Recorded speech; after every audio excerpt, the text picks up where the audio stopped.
Shalom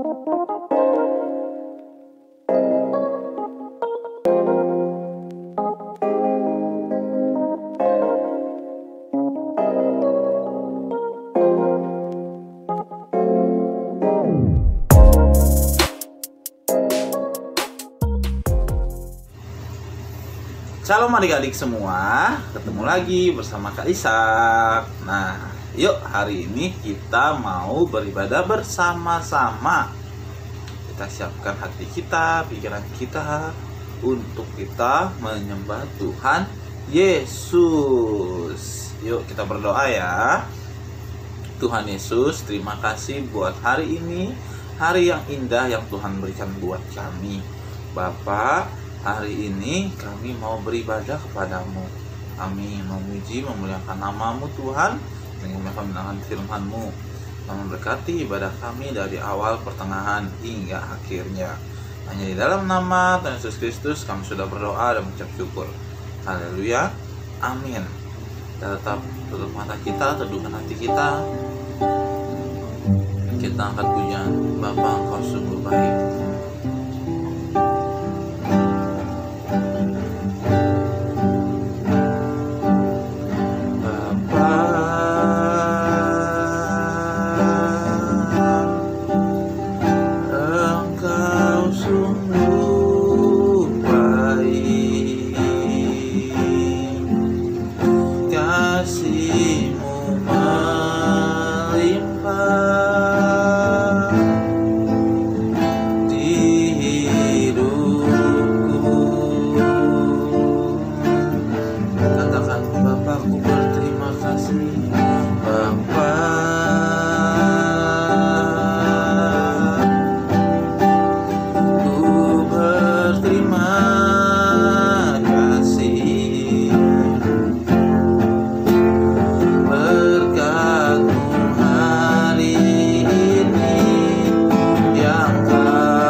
sepanjang hidupku.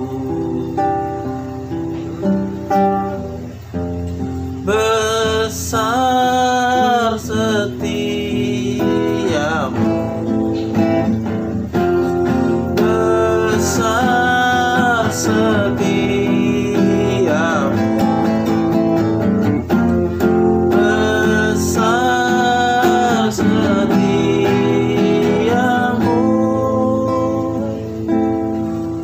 di sepanjang hidupku.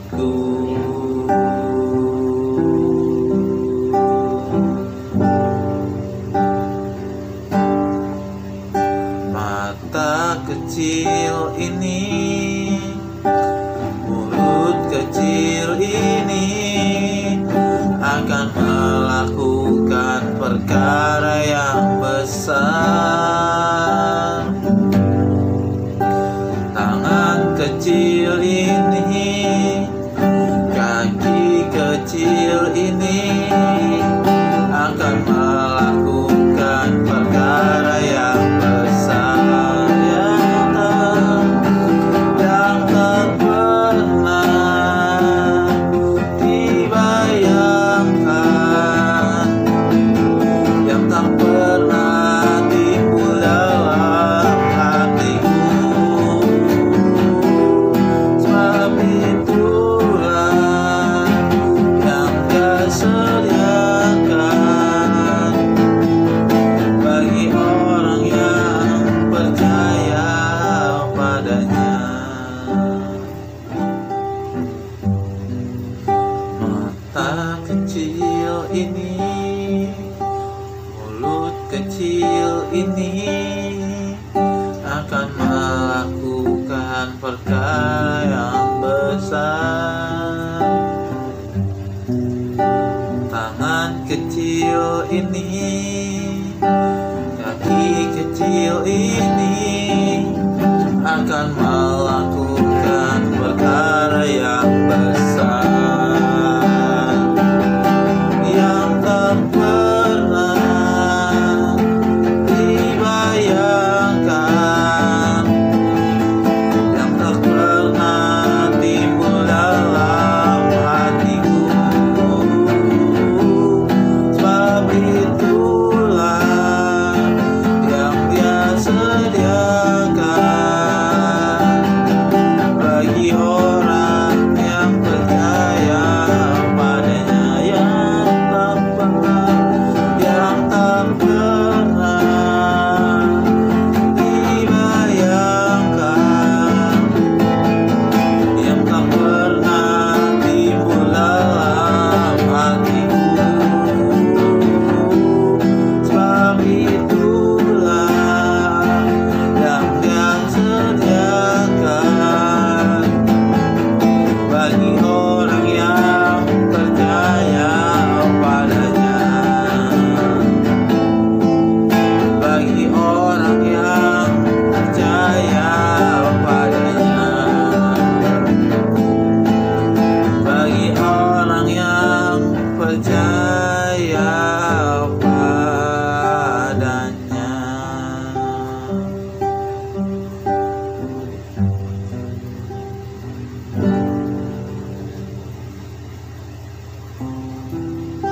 Makasih banyak. Terima kasih Tuhan.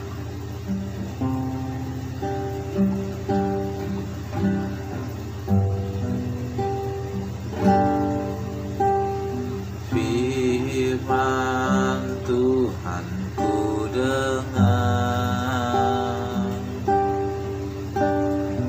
ku tanam di hatiku,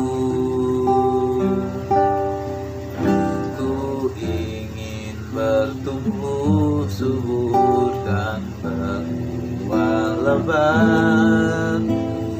Yesus tolong padaku.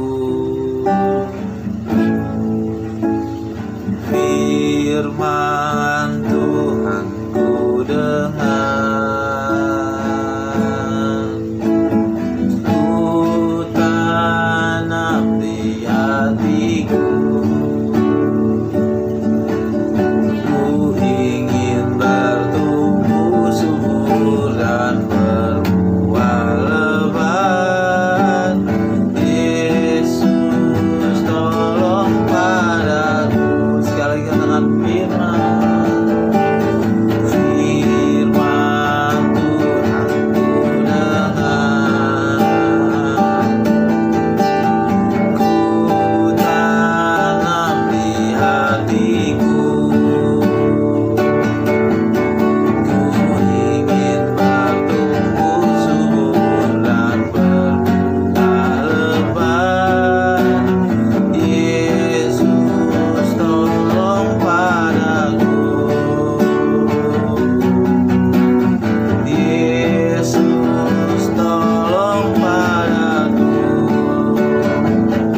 Tuhan, kami sudah menyembah-Mu.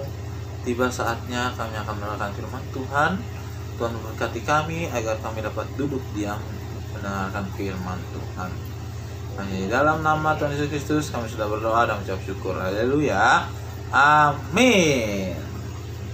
Nah, adik-adik semua, hari ini kembali lagi kita akan belajar firman Tuhan. Minggu lalu Kaisak sudah bercerita tentang tokoh-tokoh Alkitab yang dia tidak taat dan dia menerima akibat-akibat dari ketidaktaatan mereka. Nah, hari ini Kaisak itu mau membahas tentang kebalikannya. Jadi kemarin tidak taat, hari ini Kaisak kita akan belajar tentang tokoh-tokoh Alkitab yang taat kepada Tuhan. Dan ketaatan apa ya yang mereka lakukan ya. Nah, jadi nih tokoh-tokoh Alkitab yang taat kepada Tuhan itu pada umumnya adalah tokoh-tokoh besar yang ada di Alkitab. Nah, selama ini pasti sering banget kita dengar. Nah, tapi hari ini kita akan menyorotinya secara khusus. Nah, tokoh-tokoh Alkitab yang taat kepada Tuhan ini terdiri dari tokoh-tokoh Alkitab yang ada di Perjanjian Lama maupun tokoh-tokoh Alkitab yang ada di Perjanjian Baru. Nah, siapa aja sih tokoh-tokoh Alkitab yang taat kepada Tuhan? Yang pertama nih ada Nuh. Nah, pasti kalian tahu dong cerita tentang Nuh. Jadi tokoh Alkitab yang taat kepada Tuhan yang pertama adalah Nuh.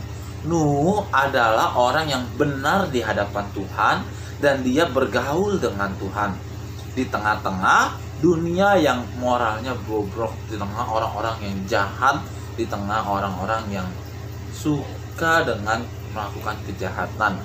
Nah, pada masa itu kejahatan manusia di bumi semakin besar dan kecenderungan hatinya hanyalah melakukan kejahatan. Karena itu Tuhan sangat marah dan berencana menghukum manusia dengan mendatangkan air bah ke bumi. Wow, ngeri ya. Ya kan? Kadang-kadang kita sama banjir aja tuh udah ngeri, apalagi air bah. Lalu kan maksudnya air bah? Air bah adalah air yang sangat banyak yang bisa menenggelamkan semua yang ada di bumi ini. Nah, tapi Tuhan ingin menyelamatkan Nuh dan sekeluarganya. Nah, karena itu Nuh menyuruhnya untuk Tuhan menyuruh Nuh untuk membuat sebuah bahtera yang mampu menampung Nuh dan sekeluarganya dan sejumlah spesies hewan yang ada di bumi, sehingga hewan-hewan tersebut tidak punah. Dan Nuh taat kepada Tuhan ini. Ia memulai membangun bahtera sekalipun saat itu belum ada hujan banjir dan air bah yang turun.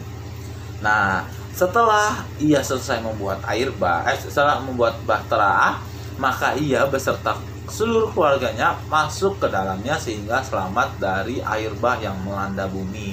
Ini tuh ada di dalam Kejadian 6 dan Kejadian 7. Nah, kalian tahu lagunya kan ada kan? Nah, gimana lagunya Nabi Nuh? Tahu nggak? Nabi Nuh dan istrinya, 3 orang anaknya, 3 orang mantunya masuk dalam bahtera. Hujan lebat turunlah, hujan lebat turunlah, hujan lebat turunlah, 8 orang selamat. Nah, jadi ada 8 orang, Nabi Nuh, istrinya, 3 orang anaknya, dan 3 orang mantunya, beserta dengan hewan-hewan yang Tuhan perintahkan. Kayaknya Kaisak sudah pernah ceritakan ini 2 minggu atau 3 minggu yang lalu. Nah, jadi kan tahu kan bahteranya itu tidak kecil, bukan kayak perahu kecil gitu, tapi bahteranya itu besar. Ya, kalau Kaisak waktu bilang sampai hingga 10 sampai 15 mobil panjangnya. Wow, itu panjang sekali ya. Nah, Yang kedua itu ada Abraham. Tokoh Alkitab yang taat kepada Tuhan. Yang kedua adalah Abraham. Allah memanggil Abraham untuk mengadakan perjanjian dengannya. Allah memanggil Abraham keluar dari negerinya, Ur Kasdim, dan pergi ke negara yang akan ditunjukkannya, yakni tanah Kanaan. Abraham taat pada panggilan Tuhan, sekalipun saat itu Abraham belum mengetahui tempat yang dia tuju.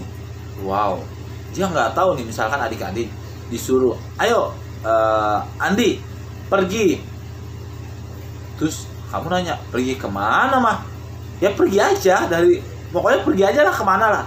Nah kalian bingung dong, kok aneh ya, mau pergi kemana, nggak ada tempat tujuannya, ya kan? Nah tapi Abraham enggak. Abraham percaya bahwa Tuhan akan menuntun Abraham. Makanya Abraham turut taat pada panggilan Tuhan ini, ya kan? Padahal dia belum mengetahui tempat yang akan dia tuju. Nah Abraham juga taat kepada Tuhan untuk mempersembahkan anaknya yang dikasihinya, yaitu Ishak. Nah padahal Tuhan telah berjanji bahwa lewat Ishaklah Abraham mempunyai keturunan sebanyak bintang di langit dan sebanyak pasir di laut.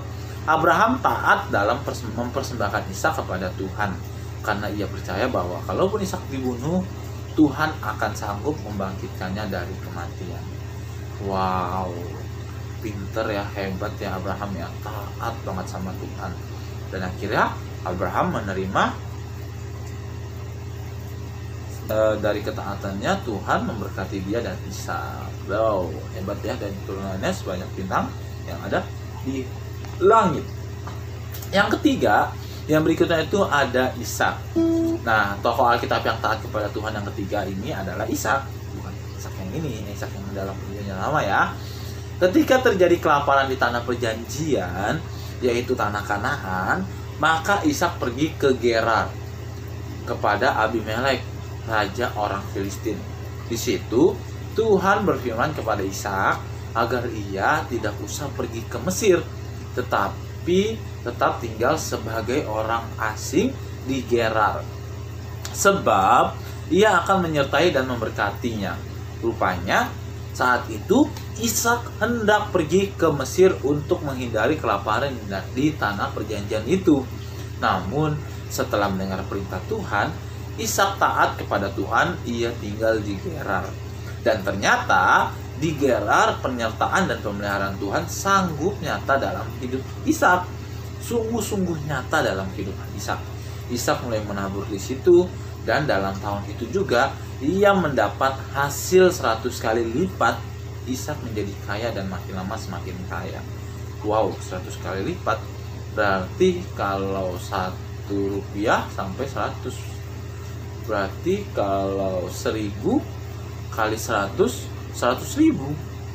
Wow. Dan Ishak menjadi orang yang lebih berkuasa di Gerar, sekalipun dia adalah seorang pendatang. Hal ini membuat orang-orang Filistin iri hati kepada Ishak, sehingga mereka mengusirnya dari negeri mereka. Itu karena Ishak taat kepada Tuhan, ya kan? Jadi Tuhan memberkati Ishak. Yang berikutnya ini adalah Yosua. Tokoh Alkitab yang taat kepada Tuhan yang keempat adalah Yosua. Yosua adalah pemimpin Israel setelah Musa mati. Sebelumnya Yosua adalah abdi Musa. Tuhan memilih Yosua sebagai pengganti Musa untuk membawa bangsa Israel dan dari padang gurun hingga tiba di tanah perjanjian. Setelah menyeberang sungai Yordan, Tuhan menuju tanah perjanjian, Tuhan memerintahkan kepada Yosua agar ia dan bangsa Israel mengelilingi tembok Yeriko 1 kali setiap hari selama 6 hari sambil berdiam diri tanpa mengucapkan 1 patah kata pun. Nah, dan dalam hari ke-7 mereka harus mengelilingi tembok Yeriko sebanyak 7 kali. Dan pada waktu mereka mengelilingi untuk ke-7 kalinya atau untuk terakhir kalinya, mereka bersorak-sorai sekuat tenaga agar tembok Yeriko itu runtuh sehingga mereka memasukinya. Ini adalah cara yang tidak biasa dalam berperang. Namun Yosua taat pada perintah Tuhan ini dengan meneruskannya kepada bangsa Israel. Ini ada dalam Yosua 6. Kalau dipikir-pikir secara logika, iya juga. Karena kenapa? Coba bayangin aja, kalian misalkan bangun suatu tembok, mengelilingi tembok lah, atau stadion deh. Kalian keliling stadion nih, teriak-teriak aja, nyanyi-nyanyi, muji-muji Tuhan gitu kan, nyanyi-nyanyi lah. Terus tiba-tiba temboknya roboh, kan nggak mungkin. Tapi mungkin aja kalau Tuhan yang memerintahkan, Tuhan yang menyuruh, pasti mungkin saja, karena Tuhan sanggup melakukan segala perkara apapun, dan Tuhan sanggup melakukan segala apapun bentuknya. Kalau kita percaya kepada Tuhan, kita melakukan segala perintah Tuhan dengan baik, Tuhan pasti akan menyertai kita. Tuhan pasti akan menolong kita senantiasa. Amin ya. Dan yang terakhir, ini ada Elia. Tokoh Alkitab yang taat kepada Tuhan yang kelima adalah Elia. Elia adalah salah satu nabi Israel yang paling terkenal. Dia terutama melayani pada masa pemerintahan Raja Ahab, salah satu raja Israel yang paling jahat. Pada masa pemerintahan Raja Ahab, terjadi kelaparan yang parah melanda Israel, di mana hujan tidak turun selama 3,5 tahun di negeri itu.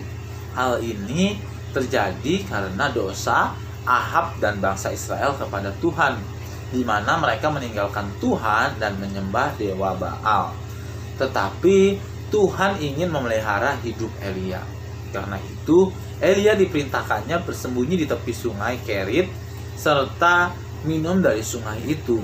Tuhan berjanji bahwa setiap pagi dan sore burung gagak akan diperintahkan untuk membawa roti dan daging kepada Elia. Hal ini ditaati oleh Elia. Dia pergi ke sungai Kerit dan Tuhan memelihara hidupnya lewat burung gagak. Kemudian ketika sungai itu kering, Tuhan memerintahkan Elia untuk pergi ke Sarfat, negeri Sidon, untuk memelihara hidupnya melalui seorang janda di kota itu. Elia kembali menaati perintah Tuhan. Ia pergi ke Sidon dan melalui mujizatnya Tuhan memelihara hidup Elia lewat seorang janda miskin yang sedang sekarat, bukan lewat orang kaya. Wow, hebat banget ya Tuhan ya. Rencana Tuhan tuh indah pada waktunya. Dan kalau kita taat kepada Tuhan, percaya kepada Tuhan, kita harus yakin dan percaya bahwa Tuhan akan memelihara kita sampai selama-lamanya. Amin. Buat kebenaran firman Tuhan, yuk kita berdoa ya. Bapak yang baik, terima kasih buat firman Tuhan hari ini. Kami sudah belajar Tuhan dari tokoh-tokoh Alkitab tentang ketaatan. Pimpin terus hidup kami agar kami taat selalu kepada Tuhan dan hidup kami menyenangkan hati Tuhan. Terima kasih Tuhan buat hari ini. Hanya di dalam nama Tuhan Yesus Kristus, sepanjang hidup kami, sisa acara hidup kami taruh dalam tangan-Mu. Tuhan beracara dalam hidup kami. Dalam nama Tuhan Yesus Kristus, haleluya. Amin. Bye-bye. Sampai ketemu minggu depan.